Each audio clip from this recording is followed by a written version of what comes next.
ഇന്ന് നമുക്ക് ബിസ്ക്കറ്റ് ഉണ്ടാക്കിയെടുക്കാം കേട്ടോ. അതിനായിട്ട് ഞാൻ 1.5 മുറി നാളികേരം ചിരകിയെടുത്തിട്ടുണ്ട് കേട്ടോ. ആദ്യം നമുക്ക് അതിലോട്ട് 1/2 ഗ്ലാസ് വെള്ളം ഒഴിച്ച് നന്നായി അടിച്ച് 1/4 പാൽ അങ്ങോട്ട് മാറ്റി വയ്ക്കാം. 1/4 പാൽ അങ്ങോട്ട് മാറ്റി വെച്ച് പിന്നെ 2-3 ഗ്ലാസോളം വെള്ളം ഒഴിച്ച് 2 പ്രാവശ്യമായിട്ട് നമ്മൾ അടിച്ച് പാലൊക്കെ എടുത്ത് വെച്ചിട്ടുണ്ട് കേട്ടോ.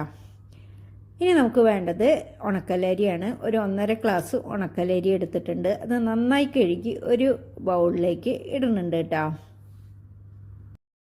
2-ാം പാൽ ഒഴിച്ച് അരി വേവിച്ചെടുക്കാം കേട്ടോ. അപ്പോൾ തിളച്ച് കഴിഞ്ഞാൽ നിർത്താതെ ഇളക്കി അത് നല്ലോണം വേവിച്ച് വറ്റിച്ചെടുക്കാം. ഇനി ഇതേ നമ്മൾ എടുത്തു വെച്ചുള്ള 1-ാം പാലിലോട്ട് കുറച്ച് ചെറിയ ജീരകം ഉപ്പും ഇട്ട് മിക്സ് ചെയ്തെടുക്കുക.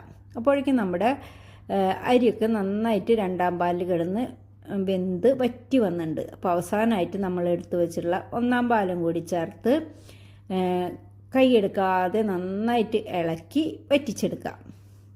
ഇനി ഇതേ നമ്മൾ പാത്രത്തിൽ ഒരു ഇല വെച്ച് കൊടുത്തിട്ടുണ്ട്. അതിലോട്ട് ഇതേ നമ്മൾ നമ്മുടെ ബിസ്ക്കറ്റൊക്കെ നിരത്തി കൊടുത്തിട്ടുണ്ട്. ഇനി നല്ലോണം ഒന്ന് ചൂടാറി വരുമ്പോൾ നമുക്ക് കട്ട് ചെയ്തെടുക്കാം കേട്ടോ. അപ്പോൾ ബിസ്ക്കറ്റ് കഴിക്കാനായിട്ട് നല്ല ശർക്കരപ്പാനി ഉണ്ടാക്കിയിട്ടുണ്ട് കേട്ടോ. അപ്പോൾ നല്ല ബിസ്ക്കറ്റും ശർക്കരപ്പാനിയും റെഡി ആയിട്ട്